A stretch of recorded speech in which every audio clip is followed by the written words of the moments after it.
Welcome to a very special edition of Concert Queen Connect. I have the one and only Dave Navarro. Welcome, Dave. Thank you so much. Thank you so much for being here. Again, we're talking about, I know a lot of people, y'all know him from music and the music scene, but there's a very special art exhibit that's happening right now at West Chelsea Contemporary. And, you know, Dave is one of the co-creators Co-creators, co-creators of this art exhibit, and it centers around mental health, which is obviously something that we've talked about a lot. If you've been watching this show, it tends to come up pretty much in every show, and I think that's something that a lot of creatives, artists, industry, we tend to get in our heads. And so it was so profound. My producer and I, Steve, yesterday, we got a chance to really just have time with it. There was no rush. There was no one in our ears kind of talking or telling us. We just got to really experience the art exhibit ourselves.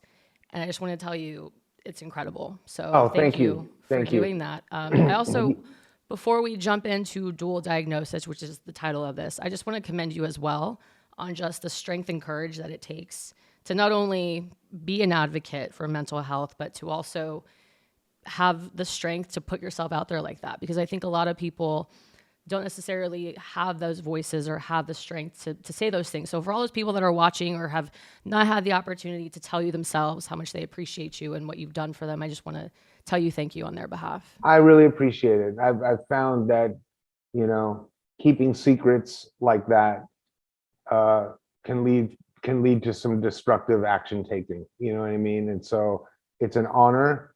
I've struggled with mental health issues my whole life. I've struggled with drug addiction, you name it. I've been through it. And, having found a partner in PADHiA who has also faced many, many challenges in her life was really kind of a blessing, because we were able to connect. And I don't want to say trauma bond. I want to say, because trauma bonds can tend to be detrimental to people. But what we did is we connected on some of the things that we've been through. Even though our lives are completely different, we connected on the physiological response that happens within the body due to trauma that gets stored within the nervous system. So as a result of that friendship, we created a partnership. She was doing art, I was doing art, and we decided to create an apparel line called Duel Diagnosis, and that's how it started. And it was simply t-shirts and jackets and stickers and prints and things like that. Then we evolved into doing installations on the street and taking, the dual diagnosis concept and doing street art with it. And then we eventually turned to fine art. And so this project has just kind of evolved really organically, just through meeting and just through conversing. And one of the ways in which we collaborate is just through conversation. So as friends, we will be talking about whatever it is, whatever she's going through, whatever I'm going through, and that will give birth to an artistic idea. So we're not necessarily talking about art and saying, what would be the next art idea? We're just talking and paying attention to what each other says. And then someone will say, oh my God, write that down, because that's something that we should use artistically. Wow. So was that part of your creative process? Because there are so many different exhibits kind of within, I didn't realize there was that many different kind of layers to it and different sections, but can you take it back to, I guess, just the name Dual Diagnosis and what that means to you? Sure. Well, dual diagnosis is obviously a psychiatric term for people who have multiple challenges and illnesses, and whether it's drug addiction and depression, whether it's, when they told me that when they diagnosed me with a dual diagnosis, I was shocked that it was only two.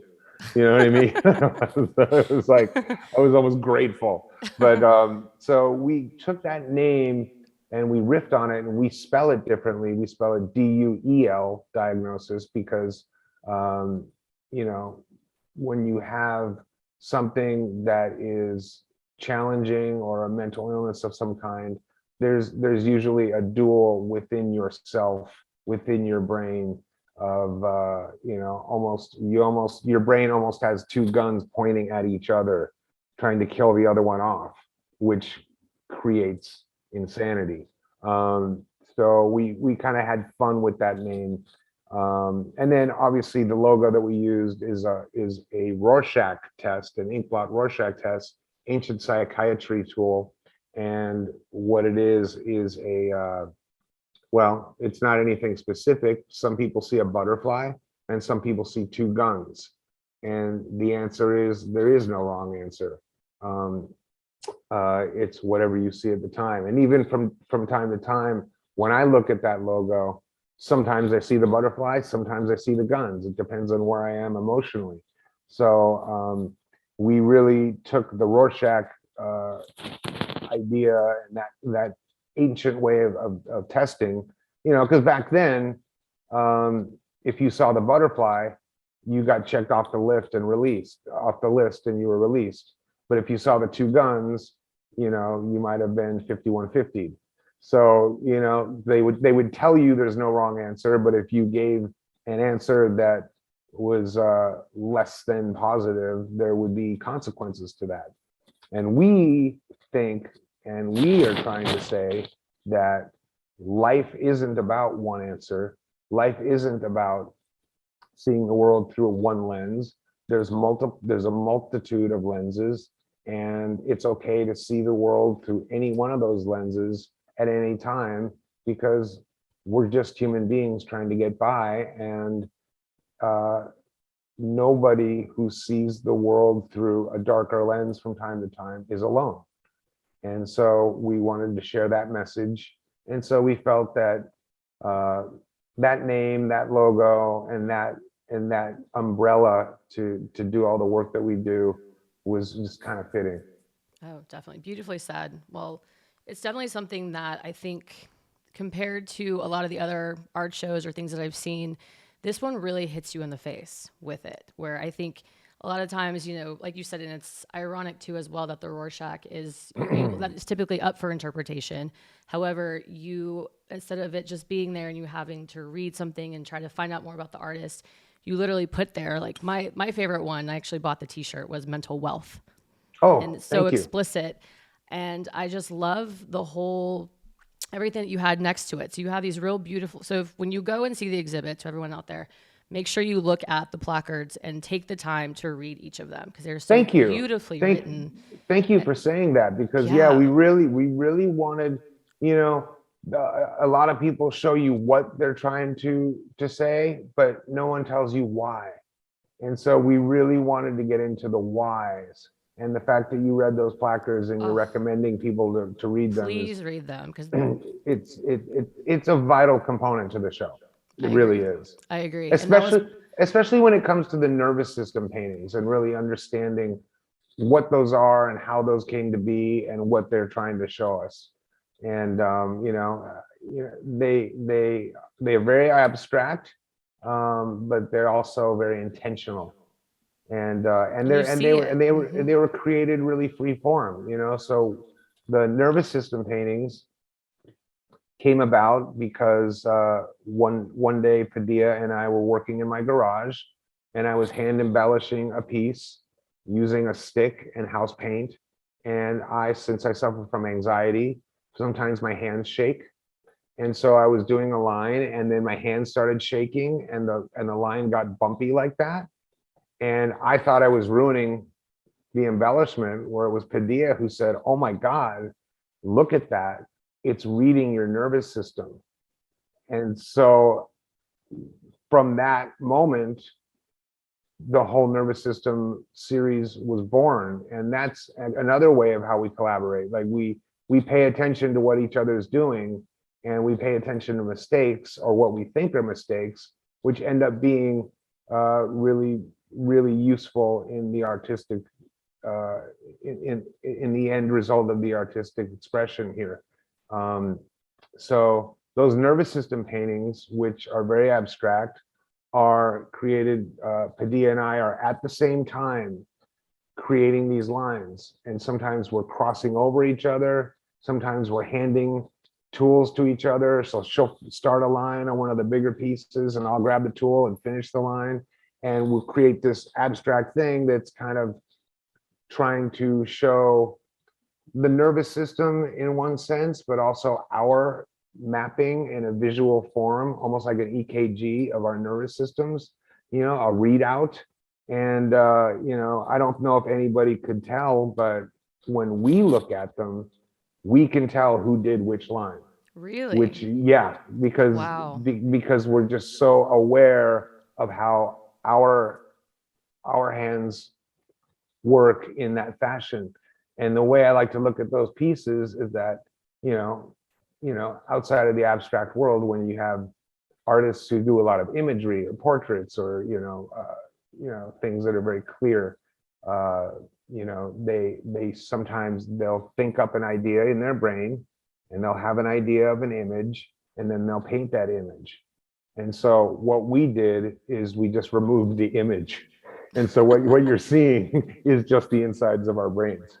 I love that. And I love how PADHiA, because just compared to other artists, as you know, and for people out there that aren't familiar, she really internalizes those things and is trying to bring out the inner voice and the inner struggle. So the fact that I had no idea, because you see the nervous system. And so like you said, from a very abstract view, but then when you're really looking at it, that's even like, I want to go back and look at that and you can see the different elements. Now knowing that just adds a different perspective on it. And I love that you're celebrating the fact that imperfection can be perfect sometimes, because I think like you said, in society, that's not something that we're conditioned to believe. No, and we were fortunate enough. The other artist in the show is Al Diaz, who's one of my heroes, and he's actually one of my mentors, and got me into being a little bit more public with my interest in the arts. We did a collaborative print. Maybe you saw it, and it said "Celebrate Imperfection" on the print, and that's what we try to do, because a lot of people who feel imperfection in their physical or emotional or mental space feel very isolated and alone, and they suffer as a result of it. And we're saying, no, there's something special here that's going on, and you can utilize that and create something beautiful out of it, or at the very least, create a beautiful life for yourself. Wow. And so on top of that, like you said, there's the Al Diaz piece, and then you also have these the I and I. So people that when you go and see, there's these two brown figures that were kind of jarring when you're turning the corner, like, whoa, okay, what's that? And that was something that I was trying to kind of put that in the mix and figure out exactly what that was. And so if you can kind of expand, because the person that was there, that was the one question I had. I was like, can you explain these two brown figures? And she said that it was representative of you. Correct me if I'm wrong, in PADHiA. Okay, it's interesting. There's a short film that accompanies that. I don't know if you saw that. I did see it. So what it is, it's a character that has been traumatized, big I. So it's big I and little I. And so the capital I is a character that was traumatized and went into this cocoon and built this protective environment around herself. So nobody could touch her, but she could still somewhat interact with world and still have like oxygen and a survival mechanism within the suit, but really just kind of went into a shell.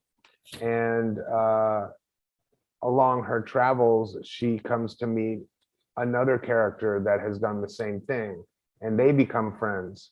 And so what ends up happening is they become friends, and through the ancient tools of psychiatry, the Rorschachs being specifically what I'm talking about, they create a world for themselves of beauty and happiness that works for them.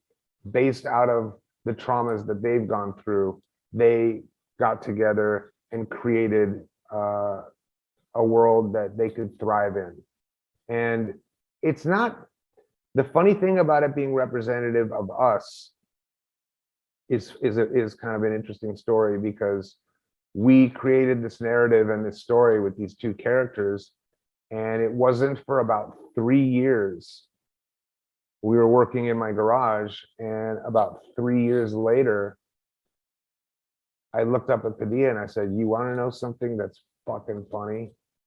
And she said, "What's that?" And I go, "That's us." And it really is. We didn't occur to us, because we're these two people that have gone through some tremendous challenges, and that we got together, and then we created something as a result of that. And so the intention was, we didn't set out for them to be us. They were supposed to be characters within our world. But then now we really truly identify with those characters. I don't want to say as us, because I don't want to put a face on them, but let's just say that they are strikingly similar, and their story is strikingly similar to the story of how PADHiA and I got together and started working on this project. That's so interesting because I do see, just in general, people have these alter egos and these people that they personify, through therapy. I've been to therapy. I'm a certified life coach, actually. And one of those things that we would tell clients as well is like, okay, this person, when they start to feel anxiety, when they start to feel depression, trying to kind of get yourself outside of that and representative of that. So it's interesting. That's why I said when I saw that, and I was like, oh, if that's them, is that to a point, like you said, symbolic of that? But is Yeah. that something that you feel like you kind of reference now, or is that like a mechanism that is kind of outside of yourself when you start having these types of thoughts? And Not necessarily. I think that we just, like I said, we created these characters, and lo and behold, one day we just realized that we had inadvertently created our own characters. And it was kind of it was a profound moment. It was a laughable moment, because this whole time they had been with us, we didn't really realize that they were mirroring exactly what we were doing. yeah. And so throughout this whole exhibit, how long would you take? Was it just moments in time that you would create a piece and then kind of put it to the side? Or did you have the intention, like, we're going to put together this whole exhibit? The whole exhibit was put together for West Chelsea Contemporary. So everything in there was created. Once we knew we had the space, then we started working on the pieces. And so the different series that we have in there were all created for that space. And Al Diaz, who's the other artist, his messaging is very specific. The English language, here's a thought, here it is presented in an artistic way, but it's very message oriented, very specific. And what I like to think about is that what he's doing is very much in contrast to what we're doing, because we do something that's really abstract, whereas his is very specific. But if you put the two within the same show, you have the two hemispheres of the brain kind of working. So it actually really is the perfect marriage to have an artist like Al and Duel Diagnosis under the same umbrella. And for anybody who's watching or listening, the show is up at West Chelsea Contemporary in Austin, Texas, until April 17th. So please do stop by. Yeah, you have to. I've already been, I mean, even when I left, I was already texting my friends, and people are already like, oh, yeah, I got to go by. And so it's like I said, a lot of our audience is here in Austin. Did Okay. you feel that this was therapy for you as well, like kind of getting on the other side of it? Or was it something that, once you have it out there and really putting yourself, because it's your art, it's your baby, and Yeah. all these different things for people to see, was that therapeutic for you at all? It was therapeutic in the sense that it was a lot of work. It was therapeutic in the sense that there were breakthroughs and moments where we had insights and moments of lightness, and there were moments that were really challenging and really hard to get through. So therapy isn't only walking out of there feeling great every day. Sometimes you have a really tough session, and so it was very much like therapy in that sense, that there were a lot of days that were very challenging, and there were a lot of days that we drove home really excited and really happy, and felt like we had broken through blockages that we didn't really know how we were going to get past. So yeah, it was like therapy, and I think that art and music is a form of therapy in that sense, because it is taking what's going on the inside and trying to create an entity that kind of emulates what that internal thing is. Wanted to ask you is about NFTs and that was the big buzzword of South by. So Yeah, you guys, in tandem with your launch, also launched an NFT. Can you kind of that speak to that as well? so Padilla and I, neither one of us really understands NFTs, and we have no concept of cryptocurrency, and we have no concept of how it works or why it's valuable. But we thought we'd throw our hat in the ring and give it a try because it's an interesting, uncharted territory. And we were very lucky to work with an amazing filmmaker named Liam Lynch, who, if you Google him, the body of work he's done is just incredible. So we did a couple of NFTs based on a short film that we did with Liam Lynch that's in the show. And then we did a couple of NFTs of our own. Um, and this is our, that was our premiere, expansion into the NFT space. And luckily, we have a lot of support and a lot of help, because even opening up my OpenSea account Yeah. was like looking at my computer like as if it was something that I've never touched before. Right. I had no idea what I was doing, but I think that I think I feel two different ways about it. In one way, in one sense, I don't see the value in owning an image that anybody can just look up and look at it as well. But on the other side of things, when you add the crypto element and the blockchain technology, and that it does have value because it's minted, I see the value in that too. I guess it's the difference between owning a Maryland print from Andy Warhol or owning the actual silk screen from Andy Warhol. I mean, there's Right. you can still look at them, but one of them has the value, the other one doesn't. But we're just very new to the whole concept and still trying to wrap our heads around it. So I think that this was a perfect place to try and experiment with that. We tried to offer NFTs at a very lower price point, just because we want people to be able to afford them and have them, and also just kind of get our feet wet in that space. But it's been fun, and luckily I've done some collaborations with other artists. Jim Evans, who goes by Taz, Risk is another artist we have NFT coming out with. So more will be revealed, as they say, because I'm not quite certain as to how it all works, but it seems to be working. And in the broader sense, it's just another platform to get our messaging out there. So that's why it's that's why it looks interesting to us. Appealing. One of the things we were able to attend some of the blockchain, because that again, that was the big buzzword of interactive, was the blockchain. And we did a podcast with someone who was head of that and trying to learn, again, like you said, specific to artists in this space. And one of the things that I thought that will probably obviously connect with you too is just the community aspect of it, of having people, when they own a piece of of Dave Navarro and PADHiA NFT, they're now part of a group and a That's right. collection, which I thought was very special. And it kind of eliminates the trolls, essentially, of like, these people are making an investment in you.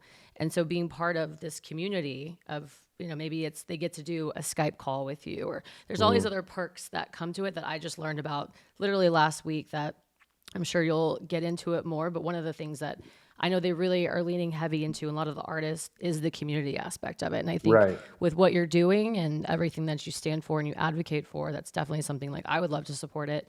But everybody that's a fan of you, or it's PADHiA, you're able to now collectively, oh, this person's an owner of this NFT, and there's that instant bond and friendship and Yeah. of community that you've Yeah. created. I hadn't thought of it that way.